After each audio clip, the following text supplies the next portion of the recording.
It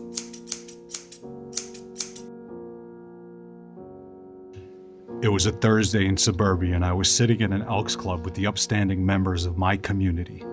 Great feats of taxidermy adorned the wood-paneled walls beside the fading shellacked images of grand exalted rulers of Elks Clubs epochs past. The fluorescent lights were punishing, the carpet was threadbare, and the food was surely to give all of us upstanding members of society serious digestive tract issues in the coming hours. In the queasy aftermath of consuming that steamed dinner, I, along with the other upstanding members, waited for a ceremony to begin. That night our daughters were to be commended for their efforts on the basketball court. They were all giggling and gaggles at tables across the room, but here, in good parent land, there were 8 of us to a table, and we were all on our best behavior, all staring at each other while simultaneously trying to avoid the peril of uncomfortable eye contact. We stole furtive glances at our concealed handheld gizmos, because where it used to be accepted that our gadgets were irresistible temptations, suddenly the consensus was that it's impolite to gadget in social circumstances, and if we were anything that night, we were polite. So we grappled for conversation, and the progression of topics were as expected. Our kids, the weather, TV shows, popular movies. Now, usually when the upstanding members of my community begin talking about movies in my presence, I invariably just nod along to whatever's being said. I may be blind to many things, but that I'm some kind of cinephrenic weirdo is not one of them. It's not polite, for instance, to say in a social circumstance, as I have said on this show, that I saw God in the quasi-obscene Harold and Maude love affair, or that the shit-eating filth-fucking of Solo 120 Days of Sodom is a great moral work, or that I would love to see Ron Howard shove his fat middle finger right up Hollywood's grimy rectum. These things will just not do. However, when the dad sitting next to me began talking about the Naked Gun, I went out on a limb and, at risk of committing a serious social gaffe, said, "You know what I watched last night? Bad Grandpa." Well, the floodgates opened, the skies opened up, and the upstanding man sitting next to me lit up like a Christmas tree. Suddenly, by God, there was life in the room. There was animation, jubilation, passion. And right there among the fine citizens of northern New Jersey, sitting in the shadows of stuffed deer and petrified badgers, I began having a giddy conversation about Johnny Knoxville's penis being caught in a vending machine. I was saved, not just from the boredom on a night that seemed to be doomed to be the quintessence of boredom, but also from writer's block, my hitherto inability to find an angle for this review. See, up until this Elks Club incident, I believed that I had said everything I could think of to say about this jackass phenomenon on episode 24, Max. But now, speaking sotto voce about the scene where the titular character dangles his 80-year-old testicles at the horrified patrons of the black strip club on Lake Street, it was glaringly obvious to me that the main point I missed the first time around, the point that I need to make here right now, is that, well, Johnny Knoxville is just like Henry David Thoreau. But I'm getting ahead of myself. In case you don't know, the 2014 film Bad Grandpa is a spin-off of the Jackass franchise. You know, that MTV series where a bunch of overgrown boys hurt themselves in imaginative and insane ways for laughs. They do stuff like baiting themselves with giant fishhooks and taunting sharks. They shoot themselves on rockets a la Looney Tunes. They drink horse semen, and they coax little alligators to bite their nipples. Sometimes they just drive things into walls or punch each other. And now anyone familiar with this phenomenon will recall that peppered into these stunts of gross out and self-mutilation are performance art pieces of a sort. Candid camera-informed scenes where the 30-something-year-old pubescents interact with the public, and that some of these scenes entail Johnny Knoxville and the moonlighting film director Spike Jonze dressing up in old people makeup and behaving in ways that turn the world of reality into a circus of surreality. Following the formula developed by Sacha Baron Cohen, Bad Grandpa takes Johnny Knoxville's Irving Zisman character and stitches together a series of caught-on-camera hilarities into a semblance of a narrative. After his wife dies, the 80-year-old inherits his grandson and, wishing to be free of him, embarks on a road trip to deliver the boy to his father across country. The hijinks that ensues along the way involves the public's reaction to the socially unacceptable antics of an old man, most of which have to do with his influence on the innocence of a child. For instance, the unlikely pair gets loaded on beer together in a park, they hit on young women passing by on city streets, and they rob a grocery store. but we'll certainly get into the specifics momentarily in our ensuing roundtable discussion. Now, the power of these scenarios lies in the subversion of traditional drama. That is, accounts of ordinary people who suddenly find themselves in the midst of extraordinary situations. A kind of cruel honesty emerges in these jackass interactions with the public. Instead of the heroes of our fiction, what we see is that in real life, most of us are just fools. When faced with our heroic opportunities, we prove to be petty, easily stunned into inaction, and more often than not, humorless. The irony here, of course, is that watching it unfold is downright hilarious. Missing from the picture, however, is the wide swinging variety of the original Jackass collections. There's a void created by the absence of the other knuckleheads of the troupe. I miss the nut-kicking movement from one step to the next and never knowing what's about to happen. But that's a minor complaint, I suppose, because if you love Jackass, you're pretty much guaranteed to have a blast watching this film. And if you're listening to this, you probably already know that, because really what the whole Jackass phenomenon represents is a two kinds of people in this world kind of issue. You either love it or you hate it. You either get it or you don't. And this, in my mind, basically boils down to either you take yourself too seriously or you don't. And here's where I'm going to start to home in on Henry David Thoreau, a man who didn't take himself too seriously, and his famous essay on civil disobedience. About 150 years ago, Thoreau, one of America's greatest writers, in an act of protest against the Mexican-American War and slavery, simply stopped paying his taxes and was subsequently sent to jail for it. Essentially, he decided that disobedience was not only necessary for a functioning society, but that disobedience was the civil duty of the concerned citizen. Okay, it should be acknowledged that Thoreau's disobedience was political and that Knoxville's disobedience is mostly aesthetic, but intentional or not, that aesthetic disobedience of Knoxville's is also, in practice, social, and is therefore an act of social protest, which in my mind is just as important, maybe more important, than political protest. Another great writer, Paul Valery, wrote that politeness is organized indifference. I'll take that one step further and say that politeness is a form of slavery, and that these performance art pieces of Bad Grandpa are meant to rock us out of our apathy. They stun us out of the slavery of polite society. This is most evident in the climactic scene of the toddler beauty pageant, where Grandpa Irving dresses his grandson as a girl stripper and has him pole dance to Cherry Pie while flinging dollar bills at him. Somehow it's become socially acceptable to eroticize 6-year-old girls, teach them that the most important thing in life is to be adored for their physical beauty, and to trot them out to be ogled by strangers and judges. And just how in Thoreau's time, an upstanding, polite citizen might have been offended at Thoreau's refusal to pay his taxes, so were the upstanding Tierra moms, who are fortified by their polite society and blinded by their humorless convictions. So were they mortified by Irving's grandson flailing around like a tramp. And just as Thoreau's act of protest was simply an intensified version of his community's whispered grievances against their government, so was Knoxville's performance an amplification of the original offense of exploiting children. Both acts reveal the hypocrisies of their respective societies. Anyway, the point is this. We need those willing to be disobedient. We need those brave enough to be offensive. We need those who dare to be impolite. Hell, I'll just say it. We need Jackass. And sitting at the Elks Club that night, drawing the befuddled glares of my fellow upstanding parents, this was how I justified talking, perhaps a little too loudly, about the artistic merits of an old man sitting down with his grandson in a restaurant and shitting out splattery diarrhea all over the wall. Thank you. Hey, Joe, I got to tell you, that is a lot better than your previous intro, the one for Rush, the Ron Howard film, where you just simply were like, yeah, Pistons, yeah, Chrome. He got his gym dog out. Artwork, right, Joe? Oh, it's a lot of fun, man. Performance art. It's always fun to watch these guys. Tom, you didn't like my Rush review? Oh no, I loved it. I'm just busting chops, man. No, and then listen, you came up with some great points about this film, and we're gonna get into them.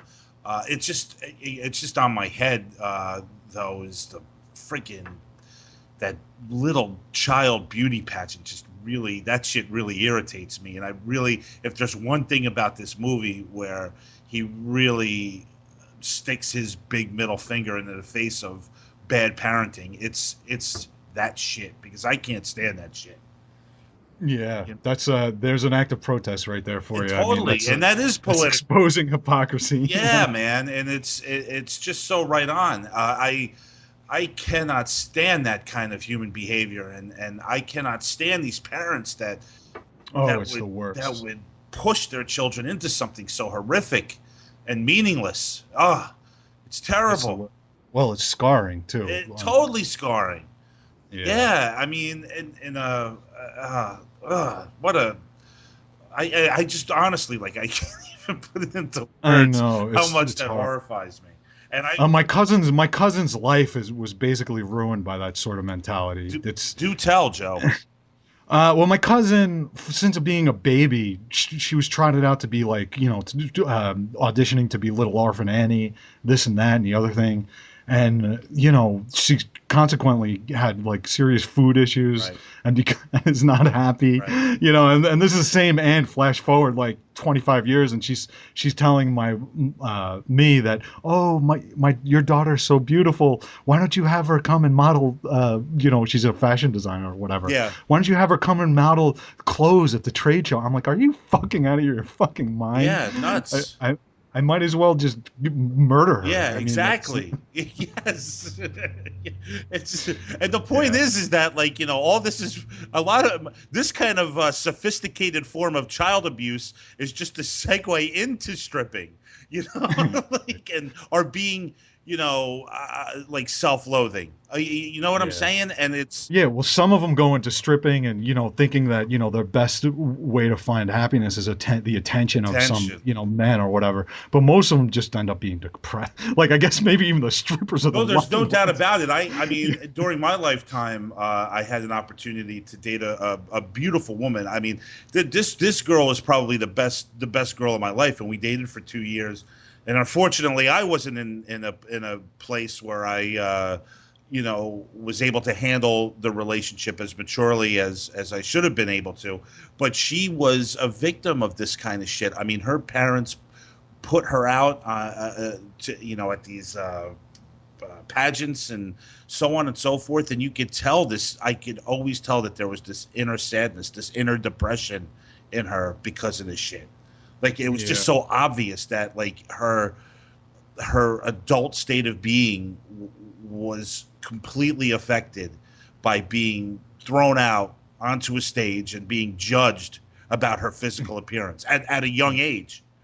Yeah, it's terrible, man. The whole celebrity culture and this worshiping of physical beauty is no. I don't know how we got to that. I guess I guess it is. Yes, it's true, man. I mean, it's debilitating, man. It's a fucking sickness for sure. Max, didn't your mom enter you in a few beauty pageants when you were a child?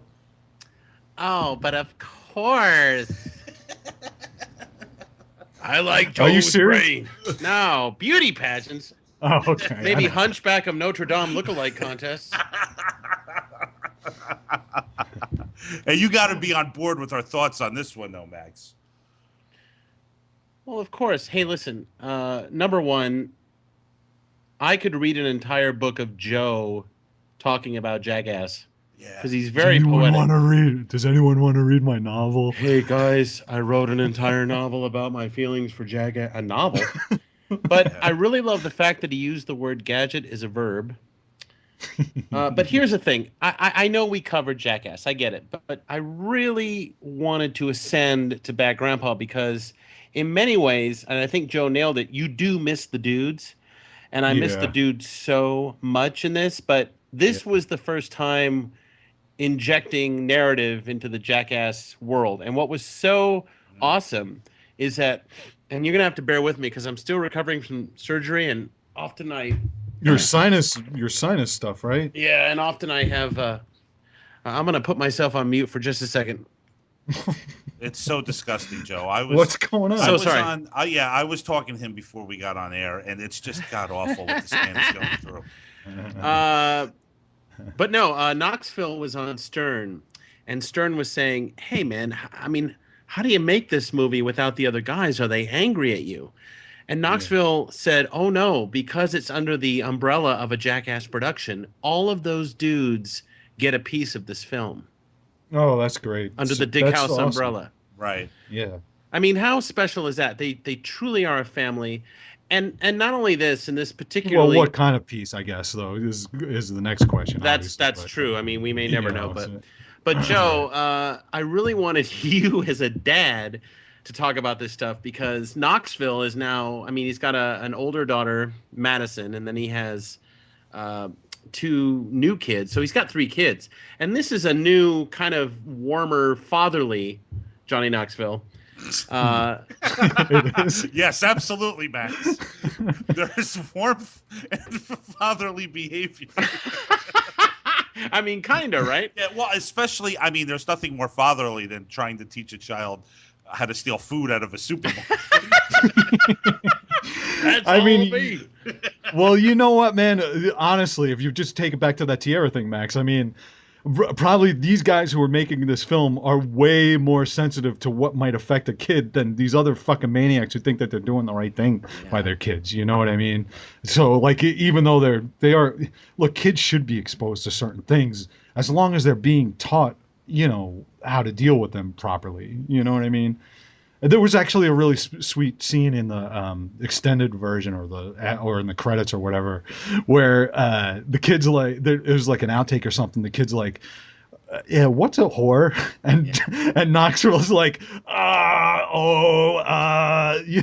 had no idea what to say. You know what I mean? And it was just really sweet because you could see that he's of course thinking about how all this business is affecting a kid. You know. How about that little shit Jackson Nickel? Is this not the find of the century? He looks like a little Steven Stills. I was blown away by the child. Yeah, I mean, you got to talk. I mean, here's the thing too. This is, I mean, it's got to be mostly improvisation here. And this kid's no, he's got a little earpiece in, but still. You see him on talk shows. I wondered about that. I did wonder. So he does have an ear. Okay, gotcha. I believe Knoxville might as well, but I mean, these guys, you know, you see the white vans in the background, you see the shenanigans going on, but the kid definitely has an earpiece. Knoxville has an earpiece too? You say? Yeah. They kind of have to because of I don't know, Joe, if on the DVD you watched the making of Bad Grandpa, but it's fascinating. All right. Well, that is a little disappointing. But having an earpiece, I mean, it's still not scripted. No, scripted, you need the earpiece because it's like, okay, coming up on your left, hot Asian chick. Okay, say this. Gotcha. They were feeding lines to Jackson, but Knoxville is much more of an improvisational artist, I think. Okay, because some of those lines were hilarious, and I was like, wow, that guy's really got talent. And then now you're saying this, I'm kind of questioning it. Like, there's that one scene where in the extended cut where he goes, when he gets flung through the department store window on the kiddie ride or whatever. Oh my God. And then the lady's like, please, sir, you have to sit down. You have to sit down. You know, it's not your fault. There's no weight There's no weight. What you said? Weight restriction on the. He's like, yeah, honey, I know. I don't have a weight restriction either. You know what I mean? I was like, oh, that's fucking brilliant. You know, like. Well, no, Knoxville probably came up with all that shit. I mean, who knows? But little things like that actual design of that rocket that went through the window, you see in the making of that was designed and set up and built just for the film. I mean, the ruse was established so many months before. That's what's just so amazing how much work went into this thing. I mean, they took a really long time. Yeah, that's why I don't think that's still, like, the irony of what they do in there with that kid at the Tierra. What is it called? The beauty beauty pageant or whatever. I keep saying Tierra. I don't know. It's a horror show, really. But that's why I don't think that irony that's inherent in that scene is incidental at all. Like it's a beautifully constructed scene. You know, it's great, man. Let me ask you guys something, and this is kind of a big deal with Bad Grandpa. Now, I mean, obviously, I've been yanking off. Well, not literally, but you know, I've been into this shit for so long. It's almost frightening. And I remember in the old days, mainly I'd always watch the stuff with the counselor, obviously, but like my friend Brett and I would get together and I'd show him old CKY videos. And a lot of that was Bam's stuff before he joined the Jackass crew. And a lot of this stuff was targeting civilians, okay?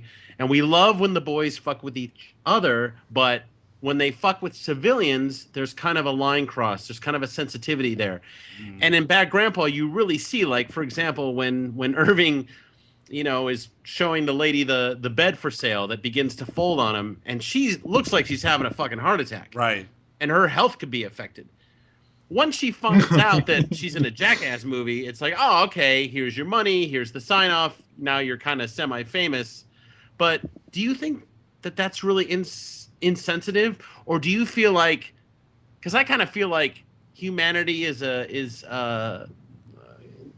I don't know, like everyone. Well, there's a fine line there. I think I know what you're getting at. There's a fine line between being funny and being playful and being vindictive and vicious. You know what I mean? But they do kind of.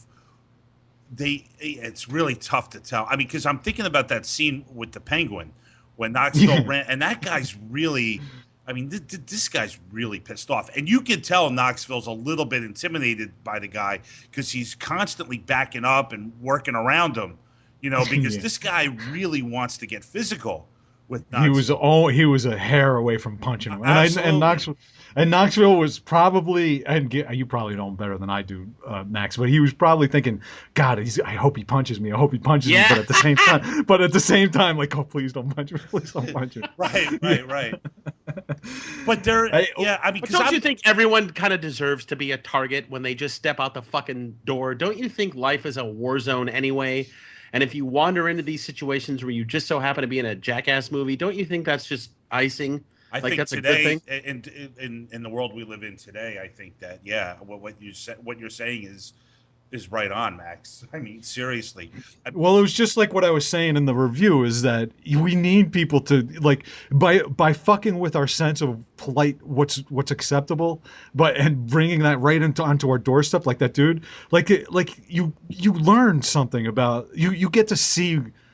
You get some perspective on what you think is acceptable and what's not. You know what I mean? So that dude who with that penguin thing who was about to punch him, he maybe, like, is he going to learn a lesson? Maybe not. But you know what just transpired? He's definitely going to be thinking about, like, okay, maybe I'm an asshole. I'm an asshole who is about to punch an old guy over a penguin thing.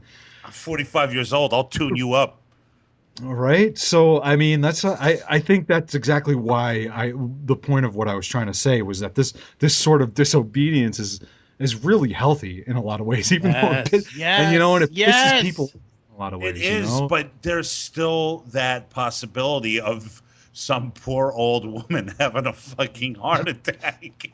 I mean, it doesn't happen, and it didn't happen, but geez Louise. I mean, that's when, What do you mean when he was in the bed and it was snapped? They were having the estate sale. I love that scene so much. Yeah, they were having the estate sale. This is right before they had the movers participate in the crime, by the way, which is really funny. Yeah, I mean, there you go again. I mean, that's you're questioning what people are willing to do, right? Because I was thinking, and it's really making sense to me now, Max, because I was thinking about how I would react in that situation, like with the movers, when they really think that they might be a part of something that could land them in jail. Now, if I was one of those guys, I would be spending the next few days terrified, but obviously right at the end of that scene, they let them know who they were, right? I mean, it's not like they just let them go off back into society. No, they have. Yeah, exactly. But I would listen. In that situation, I'd go home at night and I'd be worried that the cops are going to break down my door. I'd be living I'd be so fucking paranoid, extremely paranoid. Oh my God, I don't even want to think of it. Well, there you go. I mean, it's healthy though. I mean, so it's almost healthy that I'd be sitting here all paranoid. It is. So then the next time somebody asks, how is that healthy? How does that? Because you're questioning what you're willing to do if someone's nice to you. You know what I mean? Like it's a fucked up thing to do, but you would be like, God, if somebody asked me to move a dead body again, I'm gonna say no. Like you're learning. It's never easy to learn a lesson. You know what I mean? That's true. Oh my gosh. Oh man, Joe, I gotta tell you, I don't think that sitting here in my home being paranoid that the cops are gonna fucking bang down the door. I don't know if I don't know. I think I would have a heart attack waiting for that to happen. To be quite honest with you, Max. So was this a disappointment to you being such a big fan of Jackass, or it doesn't matter? You take anything like it. Oh no, I mean, listen, I've seen this so many times, and it's just such a different experience. See, I have a disease, and that I love Johnny Knoxville so much that he's like one of my top. He might be my favorite person on the planet.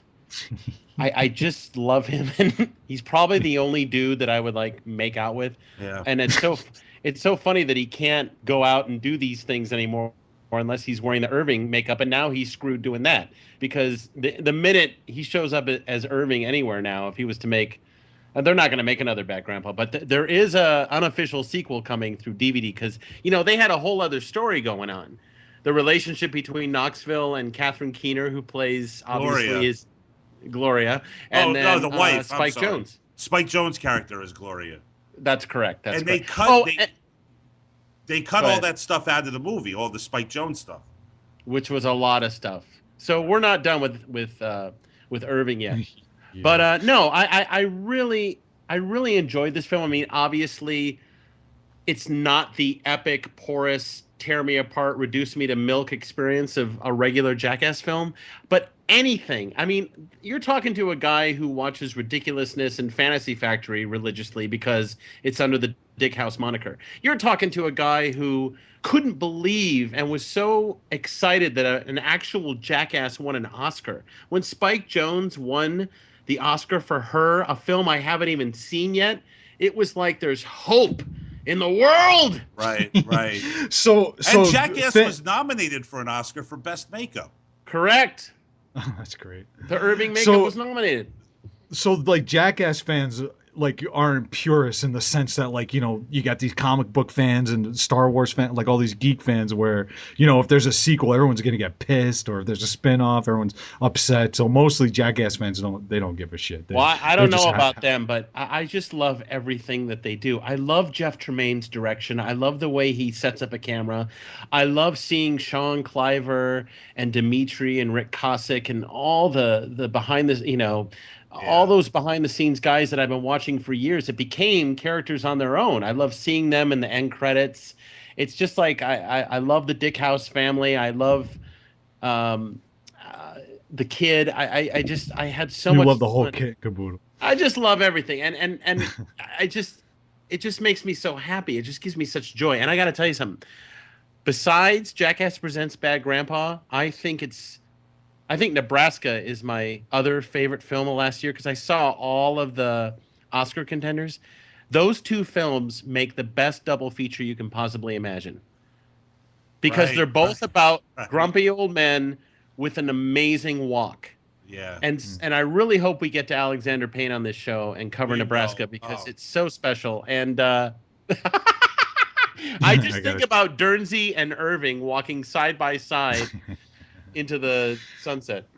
Now, how do you feel about the Borat stuff, like Sacha Baron Cohen? Like, it doesn't matter that I love the first film. I wasn't crazy about the Bruno. No, I thought it had its moments, but I used to love the show so much. But that's the thing, like, Sasha's coming back with those characters. I don't know how he's getting away with going out in public and pranking. Dude, this public stuff is by far my favorite stuff out of Jackass, right? Okay. And I think when I like the public hijinks stuff it's all funny, but I think that it's the smartest stuff. Like it's just the stuff that there's a lot of irony. Yeah, there's a lot of irony in there, and it's the performance art of it. Like I just really get off on it. And when I saw Borat the first time, I couldn't I had no idea what I was in for when I went to go see, because I had never seen the Ali G show or anything. And we went to go see it in the movie theater.